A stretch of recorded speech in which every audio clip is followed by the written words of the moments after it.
from a conversation that we had earlier, I think it's important for it to be known that God's heart is that He loves us all the same, whether we're addicted to something or not. He doesn't change His position. So, and He doesn't change His character based on what we do. He just is. So I think it's important for people to know that He loves us regardless. It's just that the idea is that, from what I've seen in my own life, is that He wants us to allow Him in enough to the point where He can show us like the stuff that's actually got us caught up, so that He can actually be like, okay, you know, be the answer to that thing. So there's a lot of people that feel like, oh, if I'm addicted to something, you know, then in your own self you don't even feel good anyway, because, you know, you already know it, and you kind of feel, I shouldn't be addicted to this thing, you know, and I should be, you know, in a better place, you know, and I want to feel like I'm strong and I can do things on my own. But I tend to feel that God is like, He loves us the same anyway, and He wants us to be free of addictions. But in order for us to be free of addictions, it has to be because we understand that without Him we're helpless. I think it can't be just like, oh, I want to be free just because I can just feel happy that I can stop it. Because essentially with addictions, and I think just in general, like with negative stuff that God doesn't want us involved in, I don't think that we often get that if you could stop something on your own, it doesn't actually mean that you actually dislike the thing that you're doing. You just want to feel better that you can stop it. Because there's the inference that if you know you can stop something, next time you want to dip into it, you'll be like, yeah, I can stop it if I want to, so I'm going to dip into it again. As opposed to it being that, okay, you know what, God doesn't like me being this way. Which is a totally different position to have. So rather than it just being, oh, you know, I just want to stop it on my own, and because you'll return back to it, because it's that sense of pride, you know, like, I can do it, I can stop when I want to, I can, you know, I'm in control, and we all like that. Us women, we like to be in control and stuff. So I more tend to feel like that He wants us to be in relationship with Him, to come with what we got, and let Him be the person that changes, not even just to get us out of the addiction, but to even see it for what it is, to see the deception for what it is, so that we won't actually like it, we won't actually crave it, we actually hate it in a sense, particularly if it's something that separates us from Him, I think. So, any other thoughts? You guys said everything. You guys said everything, because, I mean, I was going to add about addiction in when, you know, how does God see addiction? Never thought about it. I think from growing up, it's bad, so therefore God's against it. Yeah. And that's it. And so He's going if to kill you. Of course, you know, he's gonna throw down His lightning and thunder and smite you on the spot. Yeah. And it's so in us having this discussion and talking about the topic, I've actually been thinking a lot about it. And yeah, it would be nice to actually go and explore how God sees it and what actually is the root. Because I think for me, I've been thinking that I have addictions. Every one of us has addictions. I think in the world believes that addictions is always a substance misuse. So it's the drugs or alcohol.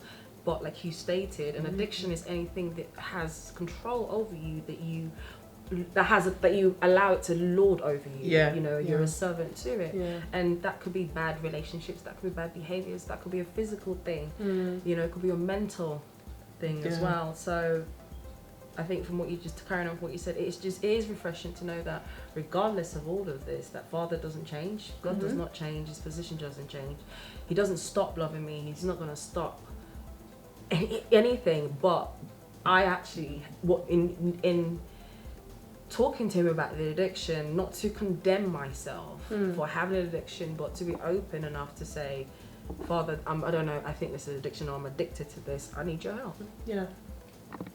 So I think for me, this whole process around and thinking about addiction has enabled me to actually, I want to know more now what I'm addicted to, so I can put it in front of Father and He can work it out with me. Sure. So that's... Anything to add, Stephanie? No, maybe. Okay.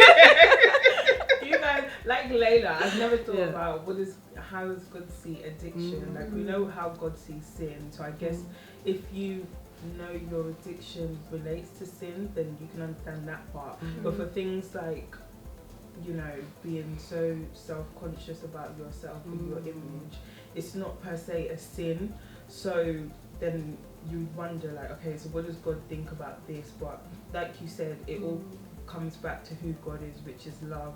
Like even from the beginning of the world, like that was all God was about. He always wanted to be intimate with us and always sought out after us.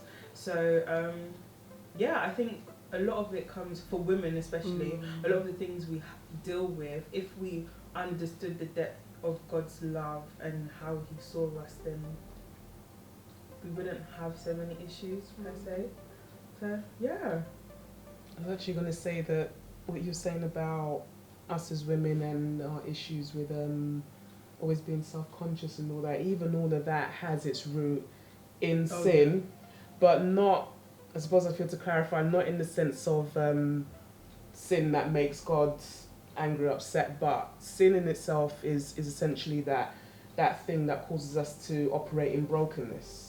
So in terms of like, if you're looking like before sin, we didn't have all of this stuff like, what's wrong with me and I'm not good enough and all that kind of stuff. Is when sin came in and we were separated from God, it created brokenness. So it's like the addictions come from a place of brokenness, because we're always looking for something to fix us.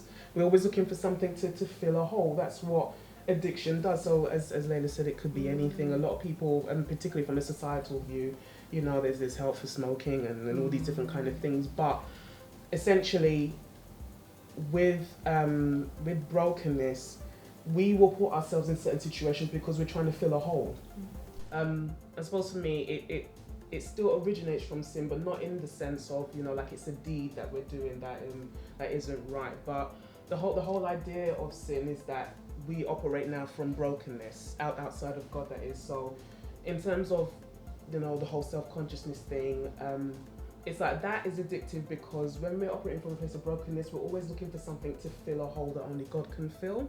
So whether it's past relationships or like your family and whatever it is that we're dealing with, it's like we're constantly looking for something to fill that gap, because when sin came in, we lost our significance, we lost our self-worth, we lost all those things that we had that were intact before. So in a sense, it does originate from sin in that respect, but like we've been saying here, God hasn't changed his mind in terms of who we are, and it's actually for us to give him the space that he's meant to occupy in us, and not these other things that we're chasing, because they don't actually fill the hole permanently. They're only temporary things. So, and even when the thing is not there anymore that we've been using to fill the hole, we come back feeling worse because of the absence of it. So then we have to go after something, like you said, the tall, dark and handsome things. Then we have to look for taller, darker, handsomer. You know what I mean? So essentially, that's why I say that for me, with that, it is still a part of sin, and we need to sort of like realize that as well. And that's why we need God, so that we can actually be free from these things. Any more thoughts or comments? Okay, I think that concludes our session today on talking about addiction.